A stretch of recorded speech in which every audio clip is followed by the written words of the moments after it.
मांडव्य नाम के एक बड़े तपस्वी महात्मा थे। एक बार अपनी कुटिया में बैठ के तपस्या कर रहे थे। कुछ चोर धन चुरा के राजा के यहां से भागे। राजा के दूत पीछे पीछे आए। चोरों ने वो चोरी का धन इनकी कुटिया में छुपा दिया और चोर तो भाग गए। इनके यहां चोरी का धन रखा, देखा तो इन्हीं को चोर समझ लिया।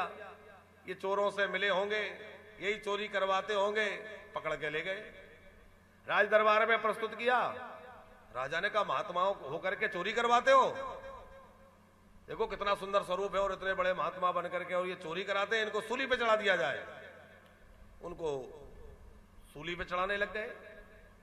सूली पे चढ़ा भी दिया, लेकिन इनकी तपस्या का प्रभाव इतना था कि उससे इनकी मृत्यु नहीं हुई। सूली पे चढ़ाने के बाद भी इनका अनिष्ट नहीं हुआ, मृत्यु नहीं हुई।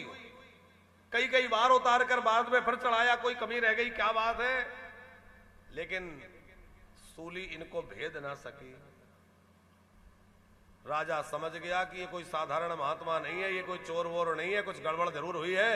ये तो कोई तपस्वी महात्मा लगते हैं कि सूली पे चढ़ाने के बाद भी इनकी तपस्या का प्रभाव है, जो इनका कुछ अनिष्ट नहीं हो रहा है, मृत्यु नहीं हो रही। उतार के क्षमा मांगी, आप कौन है, हमसे भूल हो गई। उन्होंने कहा, मैं ऋषि मांडव्य हूं और मेरा कोई अपराध नहीं था, फिर भी मुझे सूली पर चढ़ाया गया। राजा क्षमा मांगने लगा तो मांडव जी बोले, तुमसे मेरा कोई झगड़ा ही नहीं है, तुम्हारी गलती नहीं है, तुम्हें तो जो दिखा वो तुमने किया। मेरा झगड़ा तो यमराज से है, उन्होंने ही विधान बनाया होगा जब तो मेरे साथ ऐसा हुआ, क्योंकि जो कुछ भी होता है उसका विधान वहां बैठ के बनता है। तो वहां विधान ऐसा क्यों बना, मैं जाके देखता हूं। तपोबल से जो है सीधा धर्मराज के पास पहुंच गए। धर्मराज से कहा, क्यों यहां बैठे बैठे निर्णय करते हो, ये बताओ मुझे ऐसा क्यों होना, ऐसा क्यों हुआ मेरे साथ। चित्रगुप्त से कहा, जल्दी इनकी फाइल खोलो। अब चित्रगुप्त ने फाइल पलटी, बोले महाराज जी बात ये है कि जब ये छोटी अवस्था में थे, बच्चे थे, तो इन्होंने कांटे से कुछ कीड़ों को बेध दिया था।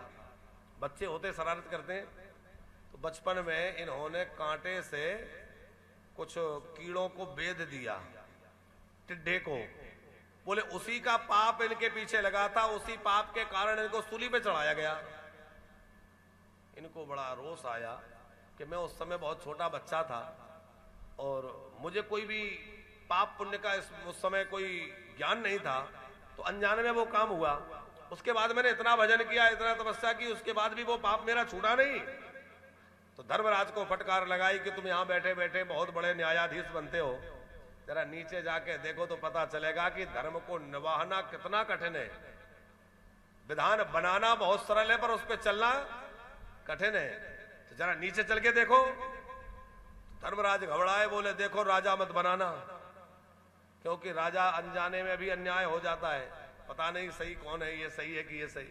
बोले तुम्हें राजा भी बनना पड़ेगा, तुम्हें दासी पुत्र भी बनना पड़ेगा।